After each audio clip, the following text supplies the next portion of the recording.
Hi, I'm John Green. This is Crash Course U.S. History, and today we leave behind the world of industry and corporations to talk about the wild, wild West. Spoiler alert!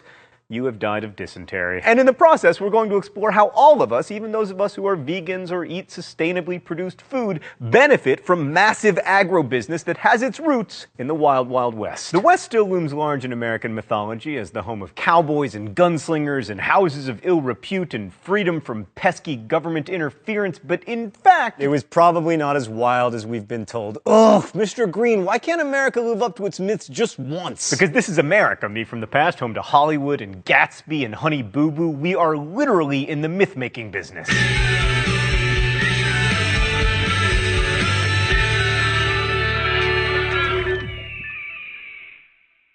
So before the Hollywood Western, the myth of the frontier probably found its best expression in Frederick Jackson Turner's 1893 lecture, The Significance of the Frontier in American History. Turner argued that the West was responsible for key characteristics of American culture, beliefs in individualism, political democracy, and economic mobility. Like, for 18th and 19th century Americans, the Western frontier represented the opportunity to start over, and possibly to strike it rich by dint of one's own individual effort, even back when the West was like Ohio. In this mythology, the West was a magnet for restless young men who lit out for the uncorrupted, unoccupied, untamed territories to seek their fortune. But in reality, most Western settlers went not as individuals, but as members of a family, or as part of an immigrant group. And they weren't filling up unoccupied space either, because most of that territory was home to American Indians. Also, in addition to Easterners and migrants from Europe, the West was settled by Chinese people and by Mexican migrant laborers and former slaves. Plus, there were plenty of Mexicans living there already who became Americans with the Treaty of Guadalupe Hidalgo. And the whole West as a place of rugged individualism and independence turns out to be an oversimplification. I mean, the federal government, after all, had to pass the law that spurred homesteading, then had to clear out American Indians already living there, and had to sponsor the railroads that allowed the West to grow in the first place. About as individualistic as the government buying Walden Pond for Henry David Thoreau. What's that? It's a state park now? The government owns it? Well, there you go. Now, railroads didn't create the desire to settle the West, but they did make it possible for people who wanted to live out West to do so for two reasons. First, without railroads, there would be no way to bring crops or other goods to market. I mean, I guess you could dig a canal across Kansas, but if you've ever been to Kansas, that is not a tantalizing proposition. Second, railroads made life in the West profitable and livable because they brought the goods that people needed, such as tools for planting and sowing, shoes for wearing, books for putting on your shelf and pretending to have read. Railroads allowed settlers to stay connected with the modernity that was becoming the hallmark of the industrialized world in the 19th century. Now, we saw last week that the federal government played a key role in financing the Transcontinental Railroad, but state governments got into the act too, often to their financial detriment. In fact, so many states nearly went bankrupt financing railroads that most states now have constitutional requirements that they balance their budgets. But perhaps the central way that the federal government supported the railroads and Western settlement and investment in general was by leading military expeditions against American Indians, rounding them up on ever smaller reservations and destroying their culture. Let's go to the thought bubble. There was an economic as well as a racial imperative to move the Native Americans off their land. White people wanted it. Initially, it was needed to set down railroad tracks and then for farming, but eventually it was also exploited for minerals like gold and iron and other stuff that makes industry work. I mean, would you really want a territory called the Badlands unless it had valuable minerals? Early Western settlement of the Oregon Trail kind did not result in huge conflicts with Native Americans, but by the 1850s, a steady stream of settlers kicked off increasingly bloody conflicts that lasted pretty much until 1890. Even though the fighting started before the Civil War, the end of the war between the states meant a new, more violent phase in the warring between American Indians and whites. General Philip H. Little Phil Sheridan set out to destroy the Indians' way of life, burning villages and killing their horses, and especially the buffalo that was the basis of the Plains tribe's existence. There were about 30 million buffalo in the U.S. in 1800. By 1886, the Smithsonian Institute had difficulty finding 25 good specimens. In addition to violent resistance, some Indians turned to a spiritual movement to try to preserve their traditional way of life. Around 1890, the ghost dance movement arose in and around South Dakota. Ghost dancers believed that if they gathered together to dance and engage in religious rituals, eventually the white man would disappear and the buffalo would return, and with them the Indians' traditional customs.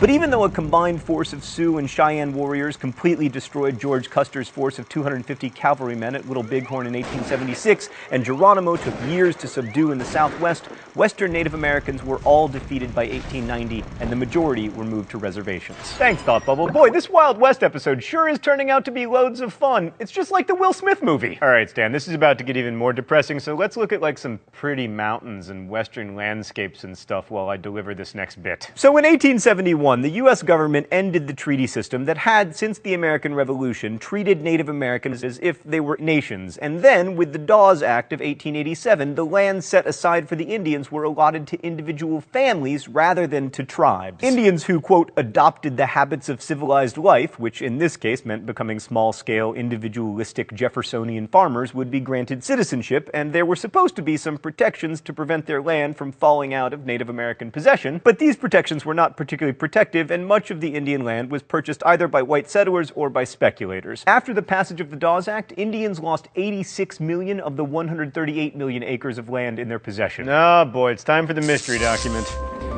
The rules here are simple. I guess the author of the mystery document, and then you get to see me get shocked when I'm wrong. All right. I have seen the great father chief, the next great chief, the commissioner chief, the law chief, and many other law chiefs, and they all say they are my friends, and that I shall have justice. But while all their mouths talk right, I do not understand why nothing is done for my people. I have heard talk and talk, but nothing is done. Words do not pay for my dead people. They do not pay for my country now overrun by white men. They do not protect my father's grave. Good words will not give my people a home where they can live in peace and take care of themselves. I am tired of talk that comes to nothing. It makes my heart sick when I remember all the good words and all the broken promises. I mean, that could be almost any American Indian leader. This is totally unfair, Stan. All I really know about this is that the great father chief is the president. I mean, it could be any of a dozen people. How about if I say the name in 10 seconds, I don't get punished? And start. Sitting Bull, Crazy Horse, Geronimo, Chief Bigfoot, Keokuk, Chief Oshkosh, Chief Joseph, Chief... Oh, yes! Yes! And now let us move from tragedy to tragedy. So if you're thinking that it couldn't get worse for the Native Americans, it did. After killing off the buffalo, taking their land, and forcing Indians onto reservations, the Bureau of Indian Affairs instituted a policy that amounted to cultural genocide. It set up boarding schools, the most famous of which was in Carlisle, Pennsylvania, where Indian children were forcefully removed from their families to be civilized. This meant teaching them English, taking away their clothes, their names, and their family connections. The idea, put succinctly, was to, quote, kill the Indian, save the man. Now, the U.S. wasn't the only nation busy subjugating its indigenous inhabitants and putting them on reservations in the late 19th century, like something similar was happening in South Africa, in Chile, and even to First Peoples in Canada. And you're usually so good, Canada, although the slower pace of Western settlement meant that there was much less bloodshed, so another point to Canada. And as bad as the American boarding school policy was, at least it was short-lived compared with Australia's policy of removing Aboriginal children from families and placing them with white foster families, which lasted until the 1970s. All right, Dan, we need to cheer this episode up. Let's talk about cowboys. The Marlboro man riding the range, herding cows and smoking, solitary in the saddle, alone in his emphysema. Surely that is the actual West, the men and women, but mostly men, who stood apart from the industrializing country as the last of Jefferson's rugged individuals. But no. Once again, we have the railroad to thank for our image of the cowboy, like those massive cattle drives of millions of cows across open-range Texas. Yeah, they ended at towns like Abilene and Wichita and Dodge City because that's where the railheads were. Without railroads, cowboys would have just driven their cattle in endless circles, and without industrial meat processing, there wouldn't have been a market for all that beef. And it was a lot of beef, if you know what I'm talking about. I'm actually talking about beef. By the mid-1880s, the days of open-range ranching were coming to an end as ranchers began to enclose more and more land and set up their businesses closer to, you guessed it, railroad stations. There are also quite a few things about Western farming that just fly in the face of the mythical Jeffersonian yeoman farmer ideal. Firstly, this type of agricultural work was a family affair. Many women bore huge burdens on Western farms, as can be seen in this excerpt from a farm woman in Arizona. Get up, turn out my chickens, draw a pail of water, make a fire, put potatoes to cook, brush and sweep half-inch of dust off floor, feed 3 litters of chickens, then mix biscuits, get breakfast, milk, besides work in the house, and this morning had to go half-mile after calves. These family-run farms were increasingly oriented toward production of wheat and corn for national and even international markets rather than trying to eke out subsistence. Farmers in Kansas found themselves competing with farmers in Australia and Argentina, and this international competition pushed prices lower and lower. Secondly, the Great Plains, while remarkably productive agriculturally, wouldn't be nearly as good for producing crops without massive irrigation projects. Much of the water needed for plains agriculture comes from a massive underground lake, the Oglala Aquifer. Don't worry, by the way, the aquifer is fed by a magic and permanent H2O factory in the core of the Earth that you can learn about in Hank's show Crash Course Chemistry. What's that?